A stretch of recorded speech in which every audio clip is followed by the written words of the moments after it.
Chapitre 10. Partie 2.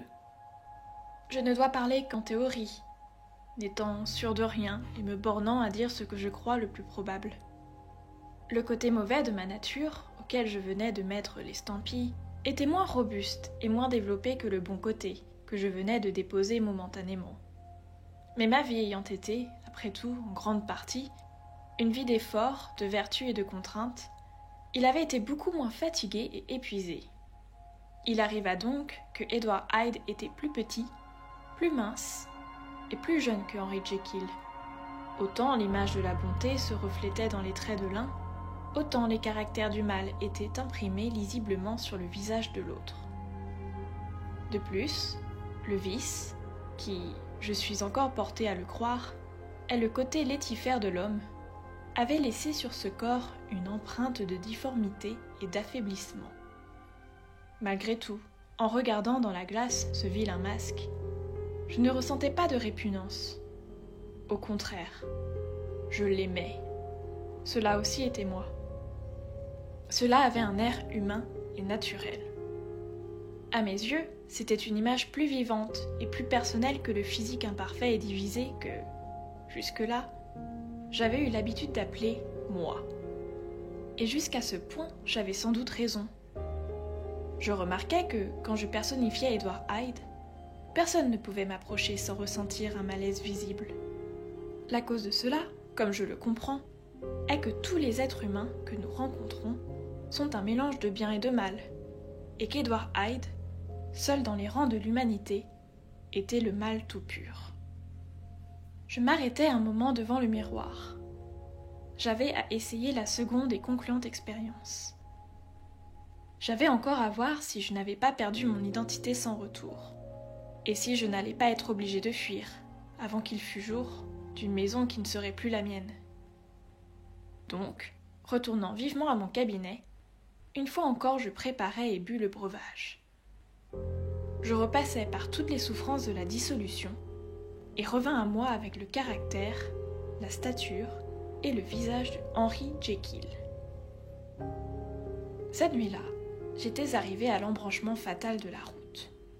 Si j'avais abordé ma découverte avec un esprit plus élevé, si j'avais risqué l'expérience sous l'empire d'aspirations pieuses et généreuses, tout eût été différent, et je serais sorti de ces agonies de mort et de renaissance un ange au lieu d'un démon.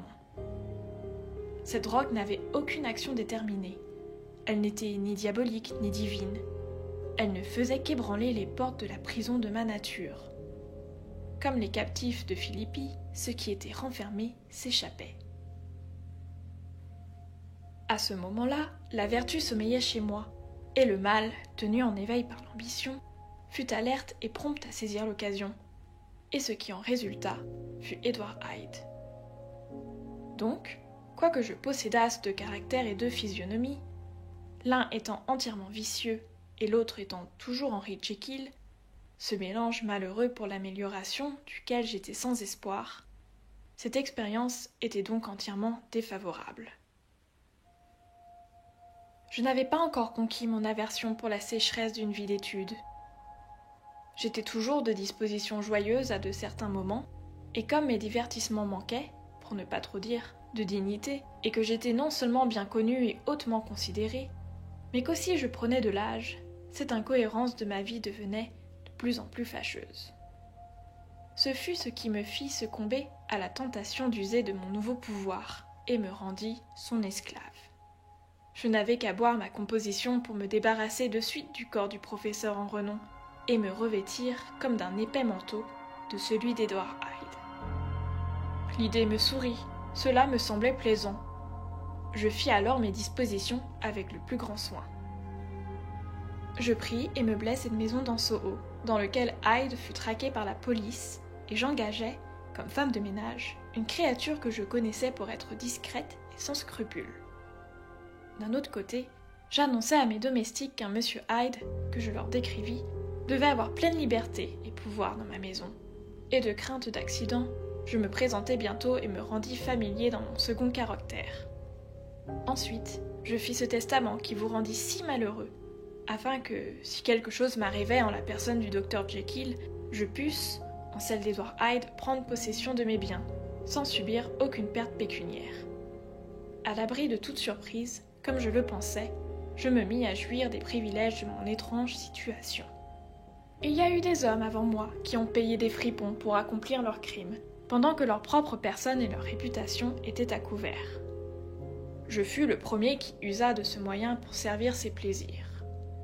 Je fus le premier qui put ainsi aller son chemin sous l'œil du public, couvert de l'estime générale, et dans l'espace de quelques instants, comme un écolier, se débarrasser de ce masque et plonger tête en avant dans une mer de liberté.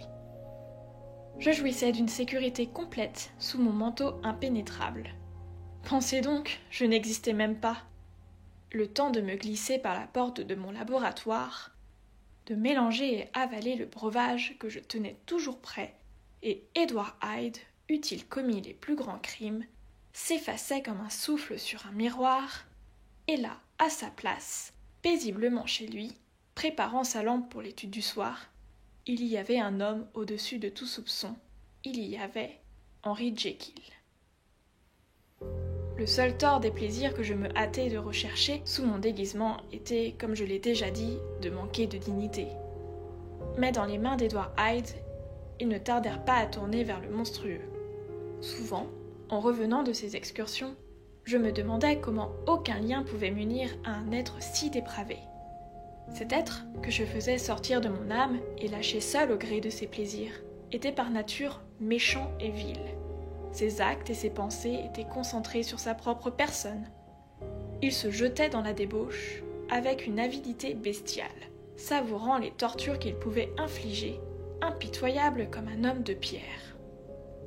Henry Jekyll était quelquefois frappé de stupeur devant les actions d'Edward Hyde, mais la situation, par cela même qu'elle était en dehors des lois ordinaires, amenait insidieusement un relâchement des étreintes de ma conscience.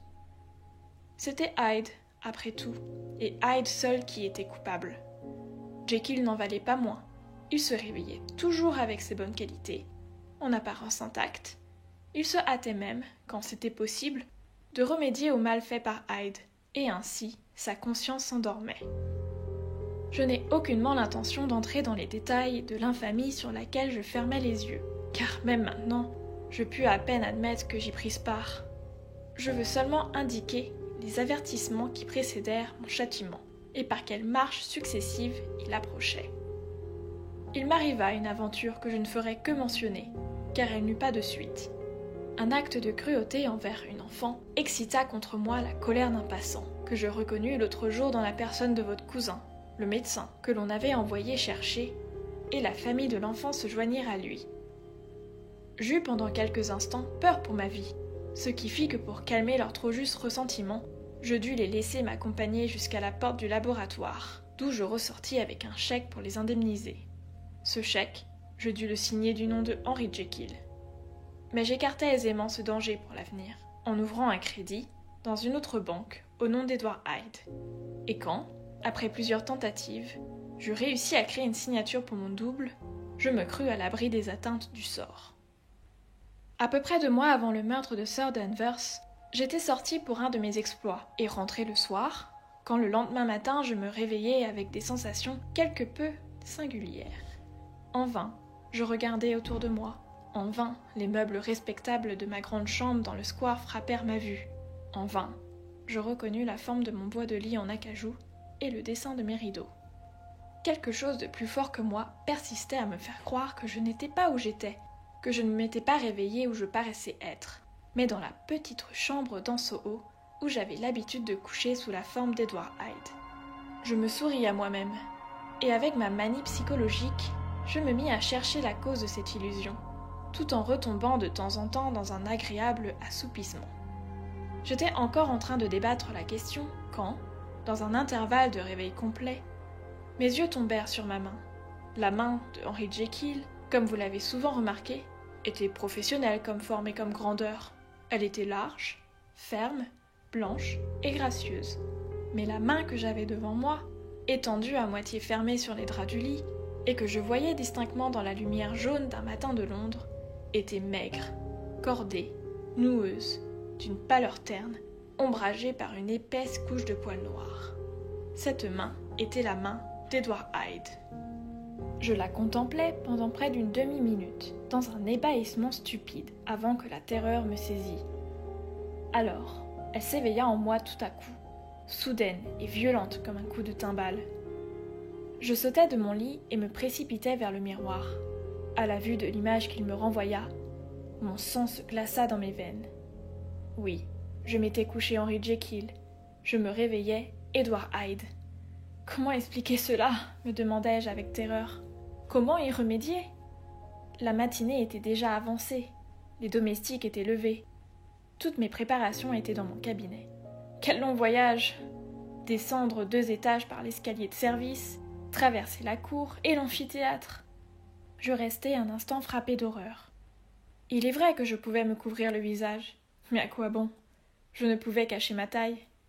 Avec une douce sensation, il me revint à l'esprit que mes domestiques étaient déjà habitués aux allées et venues de mon second moi-même. Je m'habillai vivement, le mieux que je pus, dans des vêtements trop grands. Je traversai la maison rapidement.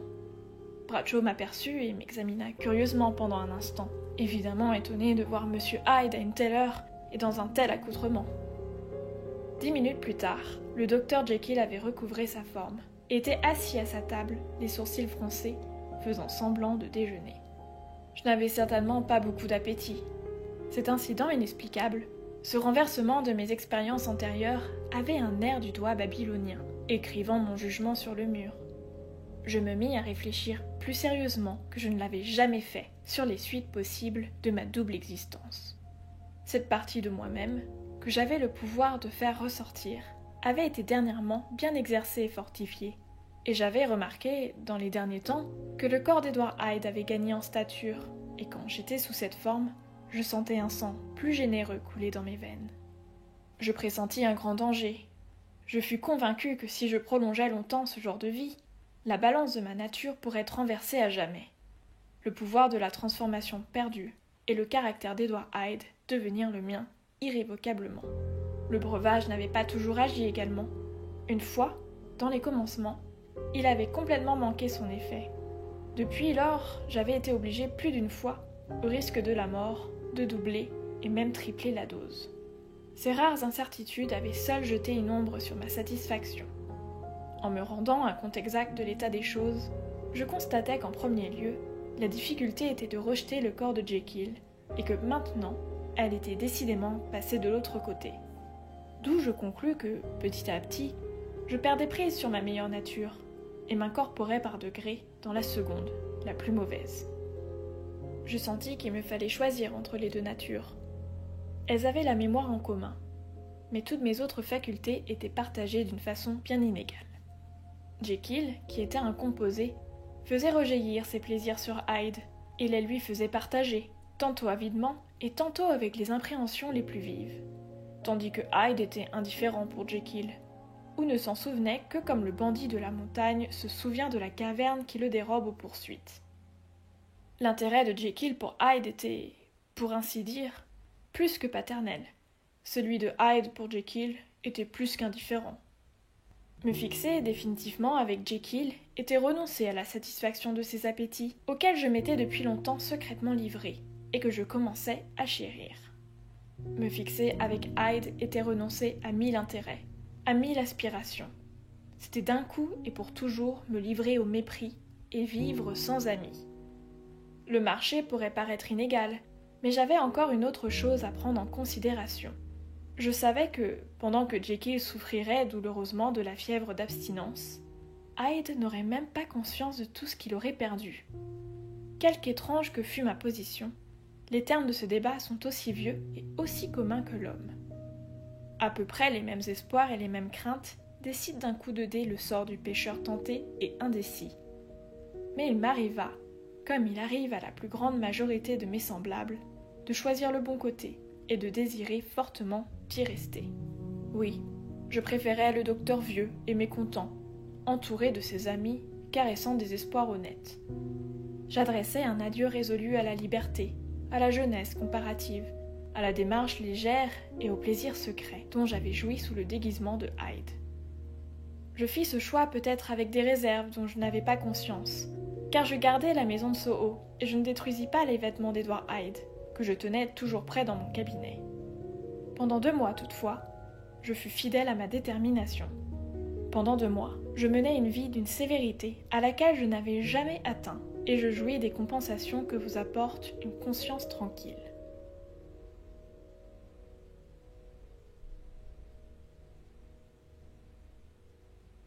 Mais le temps peu à peu atténua mes alarmes. Les louanges de ma conscience ne m'impressionnèrent plus autant. Je subis les tortures du désir et de l'angoisse. C'était Hyde, luttant pour la liberté. Enfin, je succombais, et une fois encore, je mélangeai et bus le breuvage qui transformait. Je ne crois pas qu'un ivrogne raisonnant avec lui-même sur son vice soit, une fois sur 500, affecté par les dangers que lui fait courir son insensibilité physique de brute. Je n'avais pas non plus, malgré le temps que j'avais pris pour y penser, tenu assez compte de la complète insensibilité morale et de la propension sans borne à la perversité qui caractérisait Edward Hyde. Cependant, de là vint ma punition. Mon démon avait été longtemps en cage. Il sortit rugissant. Je ressentis même, en prenant le breuvage, un désir furieux et sans frein de faire le mal. Il est même probable que ce fut ce qui souleva dans mon âme cette tempête d'impatience avec laquelle j'écoutais les civilités de ma malheureuse victime. Au moins, je prends Dieu à témoin qu'aucun homme sain d'esprit n'eût pu se rendre coupable de ce crime, sur une provocation si futile, et que je frappais aussi dépourvu de raison qu'un enfant malade qui brise un jouet. Mais j'avais volontairement rejeté loin de moi tous ces instincts d'équilibre à l'aide desquels les plus méchants d'entre nous poursuivent leur chemin avec quelques degrés d'assurance, au milieu des tentations. Dans mon cas, être tenté, aussi légèrement que ce fût, était succomber. Un enfer s'éveilla en moi instantanément et fit rage. C'était avec un transport de joie que je meurtrissais le corps sans résistance de ma victime, goûtant un plaisir extrême à chaque coup que je donnais. Et ce ne fut que quand la fatigue s'empara de moi, soudainement, et au plus haut degré de mon délire, que je fus frappé au cœur par un tressaillement froid de terreur.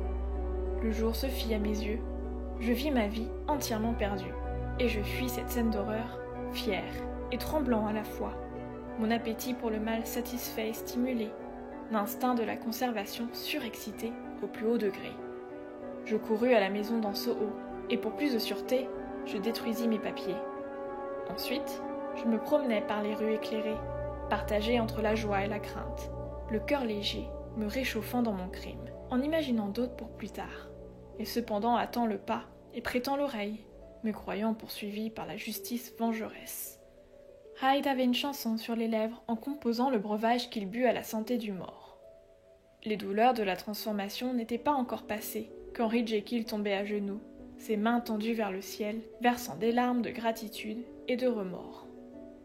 Le voile du mensonge tomba, et la vérité m'apparut. Je revis ma vie tout entière. Je la repris au jour de mon enfance, quand, dans nos promenades, mon père me tenait par la main. Je revis les durs travaux que m'avait imposés ma vie professionnelle, et je revenais toujours, avec une même absence de réalité, aux horreurs maudites de la soirée. J'avais des envies de crier, je priais et demandais avec des larmes que cette foule d'images hideuses, qui malgré moi remplissait mon imagination, fût effacée, et sans cesse, entre mes prières, mon iniquité se dressait devant moi dans son aspect repoussant, et me glaçait jusqu'au fond de l'âme. Cependant, à mesure que la violence de mes remords s'affaiblissait, ils étaient remplacés par une sensation de bien-être. Le problème de ma conduite était résolu. Hyde était devenu impossible, que je le voulusse ou non. J'étais maintenant réduit à la meilleure part de mon existence. Et comme cette pensée me fit du bien, avec quelle bonne volonté je me soumis aux obligations d'une vie naturelle, avec quelle sincère renonciation je fermai la porte par laquelle j'étais si souvent entré et sorti, et écrasai la clé sous mon talon.